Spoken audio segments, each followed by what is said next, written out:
Welcome welcome to new session. এখন আমরা জীবন বিজ্ঞান থেকে তোমাদের সিলেবাস যে পরিবেশ দূষণ রয়েছে এই পরিবেশ দূষণ নিয়ে ডিটেলসে আলোচনা করব। এই জায়গা থেকে এমসিকিউ কোশ্চেন পরীক্ষায় আসে।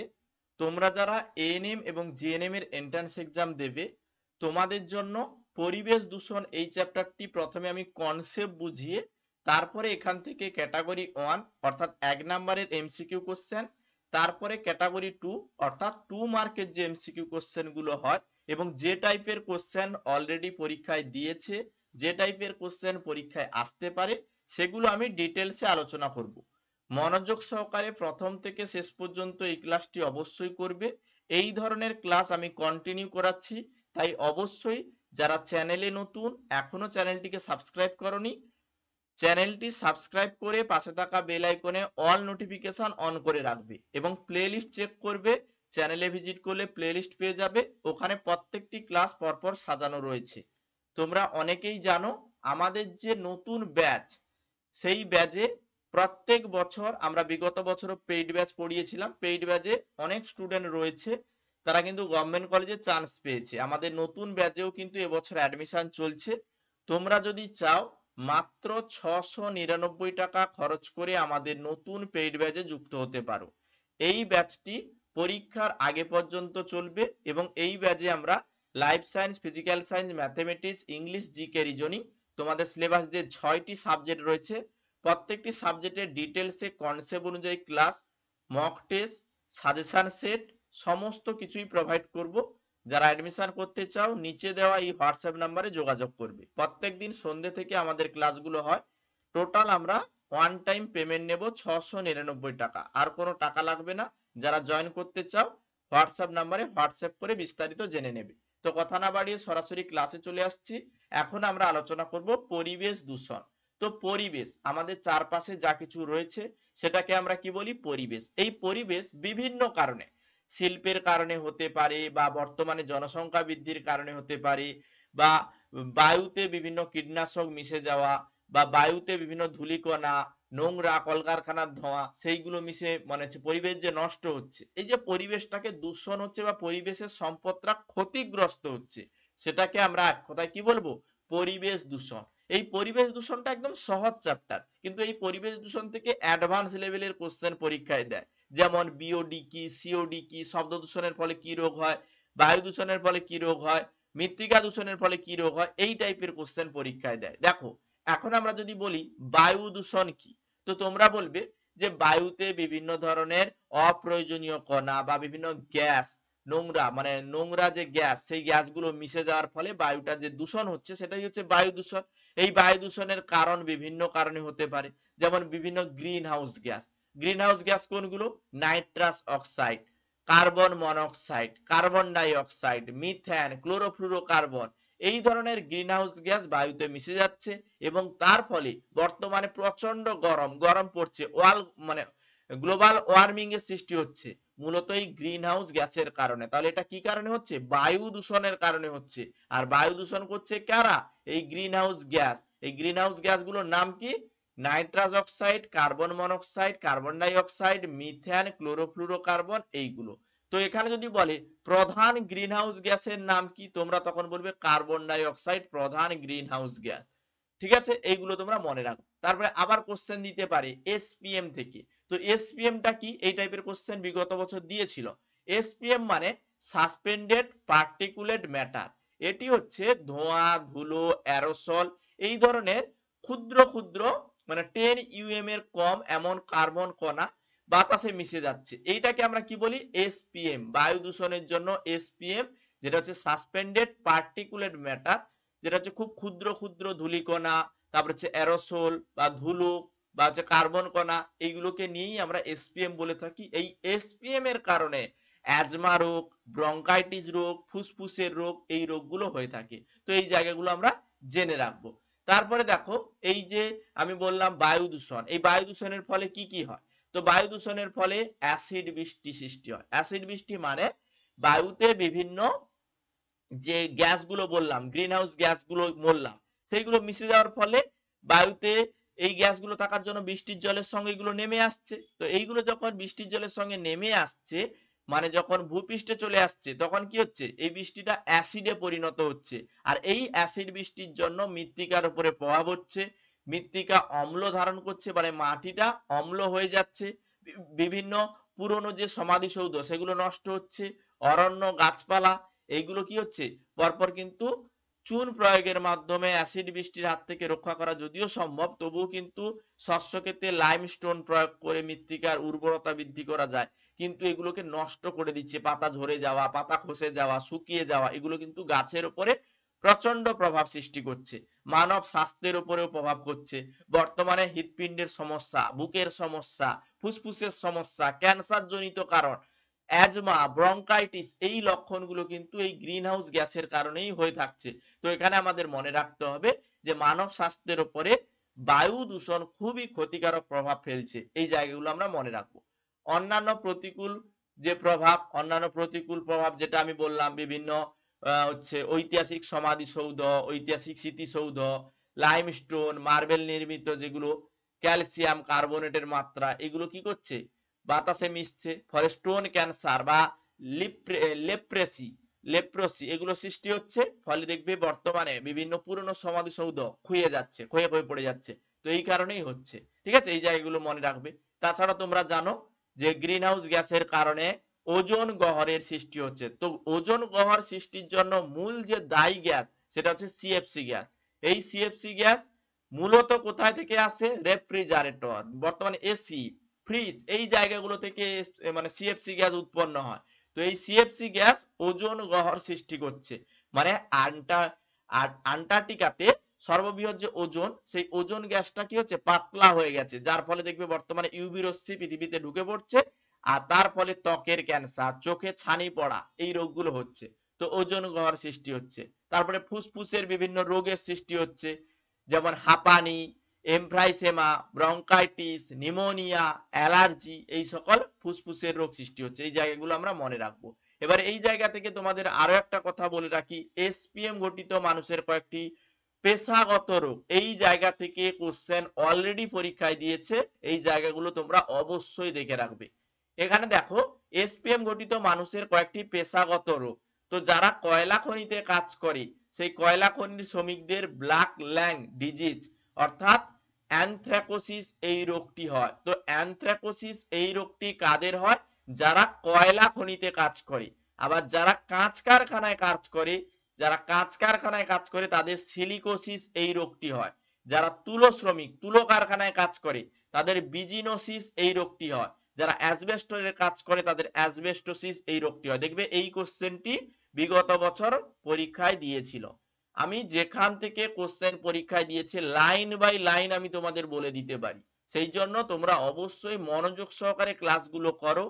তোমরা জানো 2021 সাল থেকে যখন এন্ট্রান্স এক্সাম শুরু হয়েছিল তখন থেকেই আমরা পড়াচ্ছি, এক্সপিরিয়েন্স আমাদের রয়েছে কোন লাইন থেকে কোশ্চেন পরীক্ষায় আসতে পারে। তাই অবশ্যই কথা যেভাবে আমি বলছি মনোযোগ সহকারে পড়ো, শোনো, আমাদের কথা মেনে চলো, দেখবে ভালো রেজাল্ট করতে পারবে। তো এই জায়গাগুলো আমরা মনে রাখবো। তারপরের কোশ্চেনে চলে যাব। তারপরের অংশে চলে যাব। পরের অংশ হচ্ছে বায়ু দূষণের পরে জল দূষণ। তো জল দূষণ কিভাবে হচ্ছে, জলের সঙ্গে বিভিন্ন অবাঞ্ছিত দ্রব্য মিশে যাওয়ার ফলে ভৌত, রাসায়নিক এবং জৈব বৈশিষ্ট্য প্রভৃতি পরিবর্তন হচ্ছে, যার ফলে জীবজ প্রাণী, উদ্ভিদ, মানুষের ক্ষতির আশঙ্কা দেখা দিচ্ছে, যার ফলে কি হচ্ছে জল দূষণ হচ্ছে। তো জল দূষণ তোমরা এটা কম বেশি জানো। বর্তমানে নর্দমার যদি জলের দিকে তাকানো যায়, মানে এত নোংরা, এত নোংরা। বর্তমানে তুমি যদি গঙ্গার তীরেও ঘুরতে যাও দেখবে গঙ্গার জল বর্তমানে আর পরিশুদ্ধ নেই, কালো জল। তাহলে এখানে জল দূষণের জন্য মূলত কলকারখানা থেকে জল যাচ্ছে, মানুষের গৃহস্থালির যে বর্জ্য পদার্থ সেগুলো গিয়ে নদীতে নালাতে মিশছে, সেখান থেকেই জল দূষণের সৃষ্টি হচ্ছে। এবার জল দূষণের কারণগুলো এখানে বিভিন্ন ক্ষেত্রে দেওয়া রয়েছে। যেমন দেখো নাম্বার 1 এ দেওয়া হয়েছে কৃষি ক্ষেত্রে বর্জ্য। অ্যাকচুয়ালি কৃষি ক্ষেত্রে বিভিন্ন কীটনাশক ব্যবহার করা হচ্ছে, ওই কীটনাশক গুলো জলে মিশে কি হচ্ছে জল দূষণ করছে, নাম্বার 1। নাম্বার 2, বিভিন্ন জীবাণু জলে মিশে সেখান থেকে জল দূষণ করছে। অ্যাকচুয়ালি কলকারখানার জল, কলকারখানার নোংরা জলে মিশছে, সেখান থেকে রোগ সৃষ্টি হচ্ছে, সেখান থেকে জল দূষণ সৃষ্টি হচ্ছে, ঠিক আছে। বা ঘন জনবসতিযুক্ত এলাকায় ব্যবহারযোগ্য জলগুলো সেগুলো কিন্তু পরপর জমে জল জমে নোংরা তৈরি হচ্ছে সেই জায়গাগুলো। এর ফলে কি হয়? জল দূষণের ফলে বিভিন্ন রোগ হয়। জল দূষণ ঘটিত বিভিন্ন রোগ কি কি? কোশ্চেন পরীক্ষায় দিয়েছে অলরেডি। কলেরা রোগ, টাইফয়েড রোগ, আমাশা রোগ, উদারময় রোগ, এই রোগগুলো মূলত জল দূষণের ফলে হয়। তো এই জায়গাগুলো আমাদের মনে রাখতে হবে, জল দূষণের ফলাফলে এইগুলো হয়। তারপরে দেখো ইউট্রিফিকেশন। ইউট্রিফিকেশনটা কি? যখন জলে প্রচুর পরিমাণে হচ্ছে ডিটারজেন্ট মানে বিভিন্ন সার জাতীয় কিছু ফসফেট এগুলো যখন মিশবে তখন কি হবে? অজৈব পরিবেশকের পরিমাণ বাড়বে। সেখানে কি হবে? ইউট্রিফিকেশন তৈরি হবে, মানে অতি পুষ্টিকতা সৃষ্টি হবে। আর অতিরিক্ত পুষ্টিকতা থাকলে সেখানে প্রচুর পরিমাণে শৈবাল জন্ম নেবে। আর অতিরিক্ত শৈবাল জন্ম নিলে শৈবালের পচন হবে, শৈবাল ব্লুম হবে। সেই জায়গা থেকে কি হবে? ইউট্রিফিকেশনের সৃষ্টি হবে। মূলত আবর্জনা বা শোধন কেন্দ্র থেকে নির্গত বিভিন্ন পরিবেশক জলাশয়ের সঙ্গে মিশে ক্ষতিকারক কারণে উর্বর বস্তু মিশলে জলাশয় কি হয়? ফেনার ফলে অজৈব পরিবেশক সৃষ্টি হয়, ইউট্রিফিকেশন ঘটে এবং প্রচুর পরিমাণে শৈবাল জন্ম নেয়, যেখান থেকে শৈবাল ব্লুম সৃষ্টি হয়। আর যার ফলে জলে যে জলজ প্রাণীগুলো রয়েছে অক্সিজেনের ঘাটতির ফলে সেগুলো কিন্তু মারা যায় এবং বিভিন্ন গবাদি পশু সেই জল যদি পান করে সেখানে কিন্তু সেই গবাদি পশুরও মৃত্যু হয়। এবার এখানে দুটো জায়গা আমাকে মনে রাখতে হবে, বিওডি কি সিওডি কি। বিওডি বায়োলজিক্যাল অক্সিজেন ডিমান্ড, মানে অক্সিজেনের প্রয়োজনীয়তা। যদি জলে অক্সিজেনের প্রয়োজনীয়তা হয়, কি কারণে অক্সিজেনের প্রয়োজন হবে? প্রচুর পরিমাণে ওই শৈবাল ব্লুমের কারণে অণুজীব সৃষ্টি হয়েছে।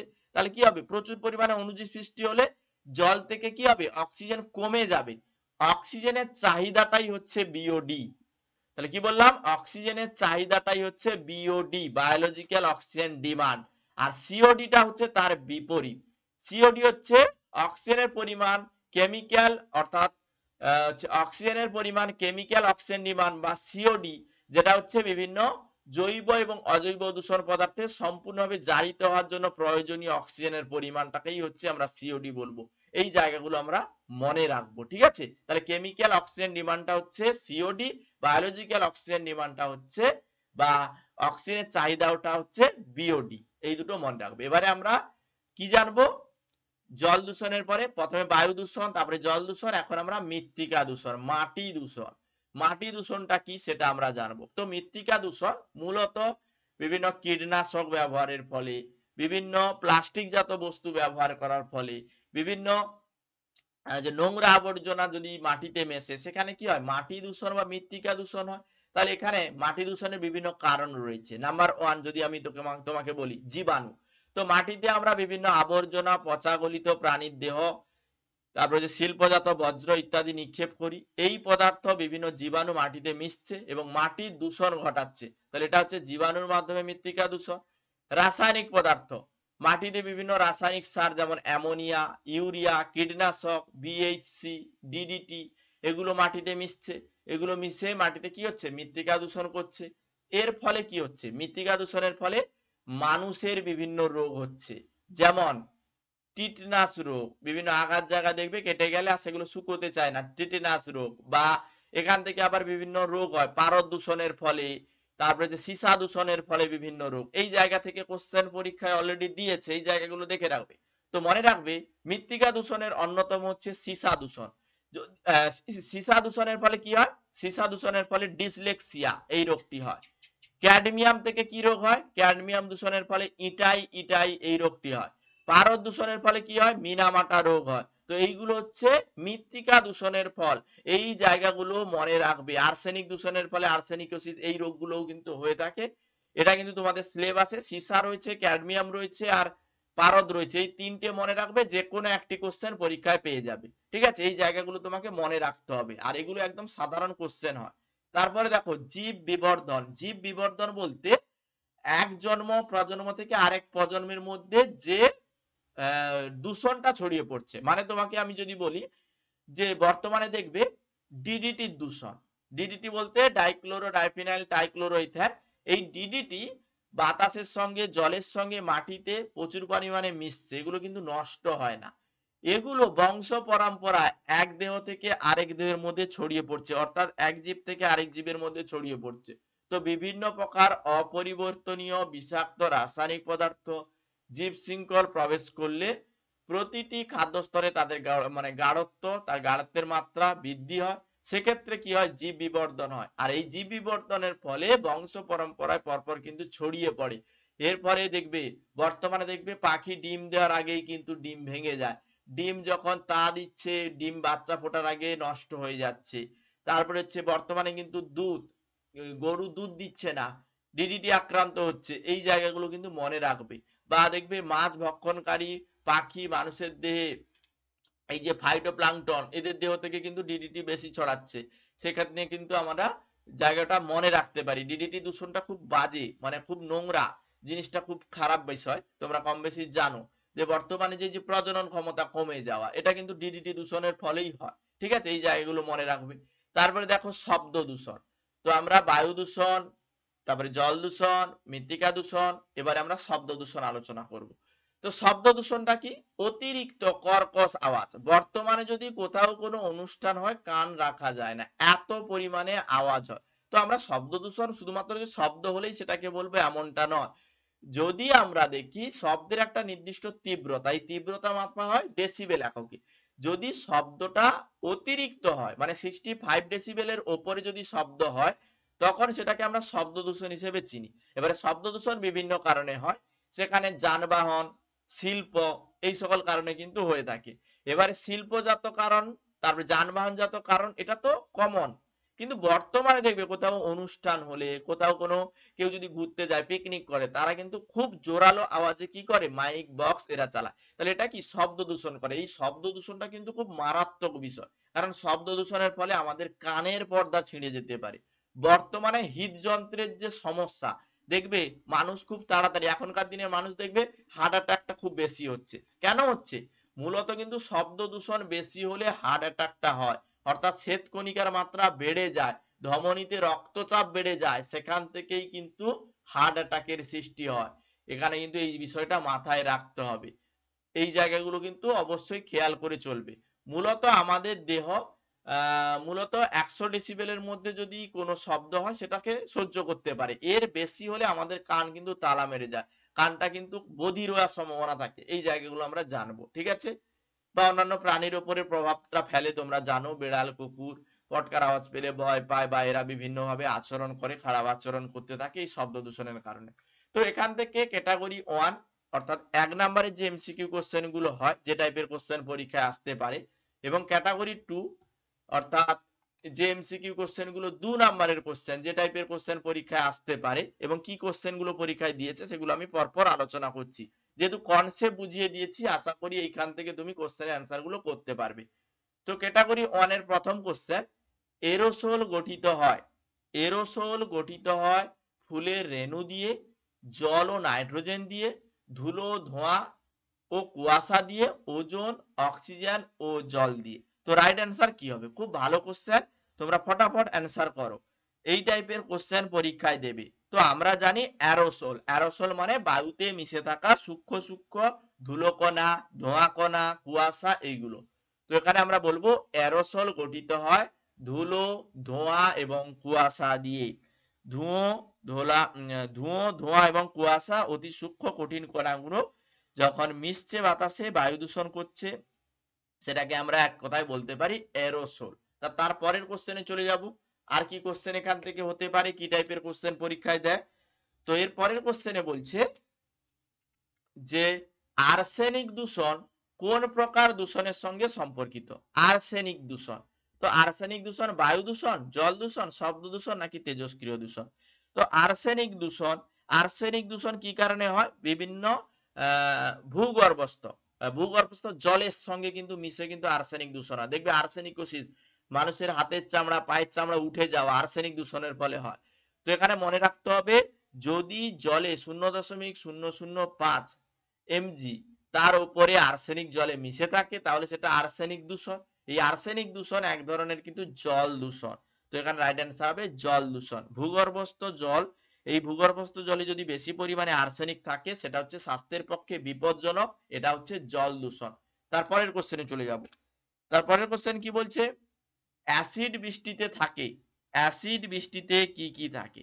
তো অ্যাসিড বৃষ্টিতে আমরা পড়েছিলাম, অ্যাসিড বৃষ্টিতে সালফিউরিক অ্যাসিড থাকে, একদম ঠিক, অর্থাৎ H2SO4 থাকে, সালফিউরিক অ্যাসিড, হ্যাঁ, আর কি থাকে, নাইট্রিক অ্যাসিড থাকে। দেখো nitric acid, sulphuric acid option D তে রয়েছে, তো এই অপশনটা দাগ করব। তো এখানে মনে রাখতে হবে সালফিউরিক অ্যাসিড থাকে 60%, নাইট্রিক অ্যাসিড থাকে বাকি 40%, অ্যাসিড বৃষ্টিতে থাকে। এই টাইপের কোশ্চেন অলরেডি পরীক্ষায় দিয়েছিল, এই টাইপের কোশ্চেন কিন্তু পরীক্ষায় দিতেও পারে, আবারও দেবে, তো এই জায়গাগুলো মনে রাখবে। তারপরের কোশ্চেন, গ্রিন মাফলার কথাটি কোন দূষণের সঙ্গে সম্পর্কযুক্ত? গ্রিন মাফলার, গ্রিন মাফলার মানে একটা হচ্ছে শব্দ দূষণ, কোন এলাকা বা এলাকা সহ মোড়ক একটা কাজ করে, যেটাকে আমরা বলতে পারি গাছ লাগানোর একটা কৌশল। অ্যাকচুয়ালি গ্রিন মাফলার বলতে শব্দ দূষণের সঙ্গে এটা কিন্তু সম্পর্কিত।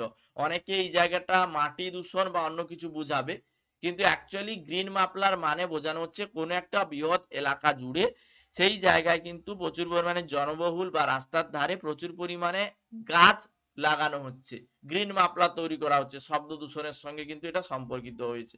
তো এখানে রাইট অ্যান্সার অপশন এ, এই জায়গাটা অ্যান্সার করব। তারপরের কোশ্চেনে চলে যাব। পরের কোশ্চেন কি বলছে, নদীর জলের বিওডি বেশি হলে যা নির্দেশিত হয় তা হলো, তাহলে বিওডি বায়োলজিক্যাল অক্সিজেন ডিমান্ড, অক্সিজেনের প্রয়োজন হচ্ছে, তো এটা জল অত্যন্ত দূষিত, জল দূষিত নয়, জল প্রাণযোগ্য, জলে প্রাণী অনুপস্থিত, কি হবে রাইট অ্যান্সার? নদীর জলে বিওডি বেশি মানে বায়োলজিক্যাল অক্সিজেন ডিমান্ড, অক্সিজেনের প্রয়োজনীয়তা যদি বেশি হয় তাহলে সেটা কি নির্দেশ করে? জল অত্যন্ত দূষিত হয়ে গেছে, জলে অতিরিক্ত কি হয়েছে, অতিরিক্ত শৈবাল ব্লুমের সৃষ্টি হয়েছে, জল দূষণ হয়ে গেছে, তাহলে অত্যন্ত জল দূষণ হয়ে গেছে, তো অপশন এ হবে রাইট অ্যান্সার। তারপরের কোশ্চেনে যাব। পরের কোশ্চেন কি বলছে, সিমাজিন হলো, সিমাজিন হচ্ছে হাঁপানির ওষুধ, কীটনাশক, আগাছানাশক নাকি বায়ু দূষক? তো রাইট অ্যান্সার কি হবে? তো সিমাজিন, সিমাজিন হচ্ছে এক ধরনের ট্রায়াজিন, এই ট্রায়াজিন মানে যেটাকে আমরা বলি হার্বিসাইড, মানে হার্বিসাইড মানে কি, আগাছানাশক, তাহলে সিমাজিন হচ্ছে একটি আগাছানাশক, অপশন সি হবে রাইট অ্যান্সার। তো এই জায়গাটা আমরা মনে রাখবো, তো সিমাজিন হচ্ছে আগাছানাশক, অপশন সি হবে রাইট অ্যান্সার। তারপরের কোশ্চেনে যাব। পরের কোশ্চেন কি বলছে, বায়ুমণ্ডলে যে গ্যাসটির পরিমাণ সর্বাধিক, বায়ুমণ্ডলে সব থেকে বেশি পরিমাণে কোন গ্যাস রয়েছে? নাইট্রোজেন গ্যাস রয়েছে, তাহলে এখানে আমরা মনে রাখবো 77.17% বায়ুতে রয়েছে নাইট্রোজেন গ্যাস, তো বায়ুমণ্ডলে সর্বাধিক রয়েছে নাইট্রোজেন গ্যাস, অপশন এ হবে রাইট অ্যান্সার, এটা একদম সহজ কোশ্চেন। তারপরের কোশ্চেন, পরের কোশ্চেন কি বলছে, জল দূষণের ফলে কোন রোগগুলো হয়?